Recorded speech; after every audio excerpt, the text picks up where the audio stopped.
New buyers are always wondering what is the first thing that they need to do to get into this competitive housing market.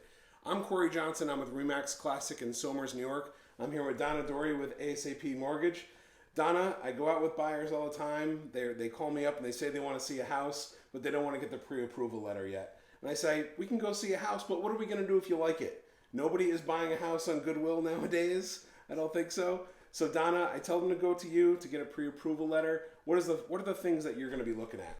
That I appreciate it, Corey. That's for me. You're very welcome. I'm looking to get a copy of their W-2s and their pay stubs, a bank statement, and then I'll go and I'll run their credit. I'll send them a link to go to the website. They can fill in the information. It's all secure, and that's important. But we look it over, run the credit, and make sure that they can get into certain places. If it's a jumbo loan, they're going to need at least a 720, if not 740. On some of them, they're getting a little more strict. But we make sure that they can afford it with the taxes, and then we get them comfortably into a house so they're not house poor. If they're self-employed, I get their tax returns, and that's a little more in depth, so that takes me a little longer. But a W-2 and pay stub I can work with almost immediately. We may not even need 2 W-2s. Right now, when you run it through the system, it'll tell you need 1 pay stub, 1 W-2, and you're done.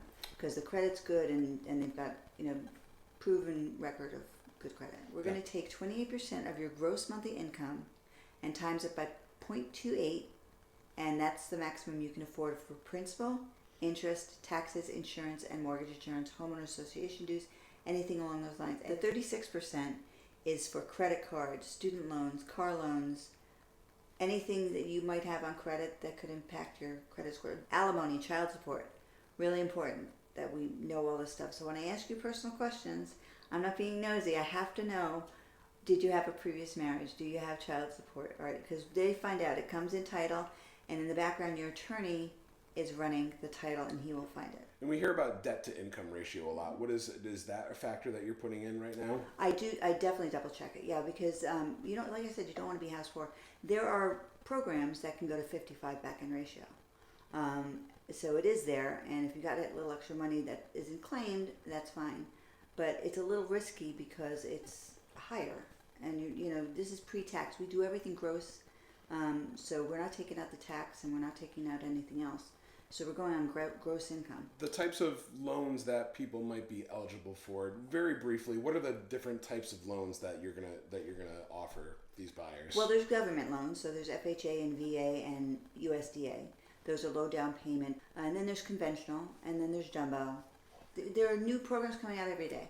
What if you come to a house that is really kind of beat up and needs a little bit of work, and maybe conventional financing won't do? Right, that's the FHA 203K loan.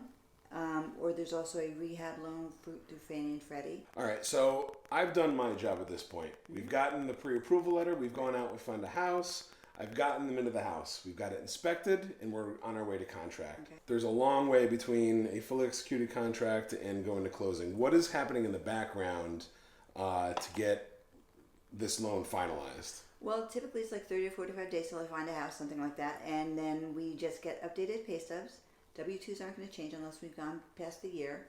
We order the appraisal, and we take all of that paperwork and we send it over to one of our lenders that has the best rate at the time, or the program that fits the client.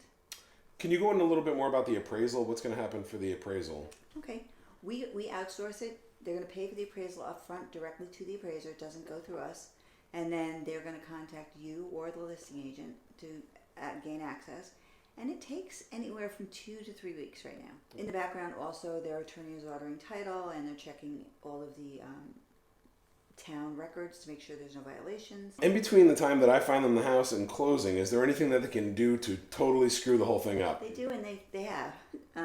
People have gone out and furnished the house, tried to buy furniture on credit, and tanked their credit score, tanked their debt to income ratio is one of the things you talked about.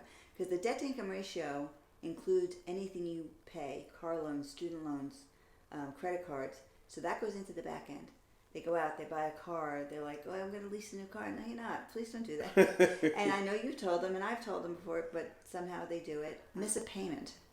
If you miss one payment, like a 30-day late, because you just forgot about that $5 balance that you were going to pay, and it could tank you as much as 60 points on your credit score, and that could just kill the whole deal. So you may be all set, you got your down payment, and then we're like, sorry, you don't qualify anymore. And those are calls I don't want to make. So I make sure that I reiterate to the clients. I know my realtors are always saying it because they've been down this road, but it's really important that they don't. So if any of those things fall through, what's going to happen to the deal? If any of those, I will do everything I can to get it back on track. Because it's really important that these things all have to, because they won't buy it. The lender won't buy the deal. The underwriter will decline it, and we'll just be sitting there with a bad loan.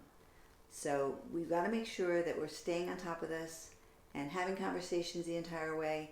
You'll get a weekly call from myself or John or you, just to say, are we still on track? Is everything good? And I'll let you know where you are in the process. If your appraisals come back in, did it come in higher? And that's always a nice call to make. So did it come in lower? And that's something we have to address. You can either go back and renegotiate, or you can pay the difference.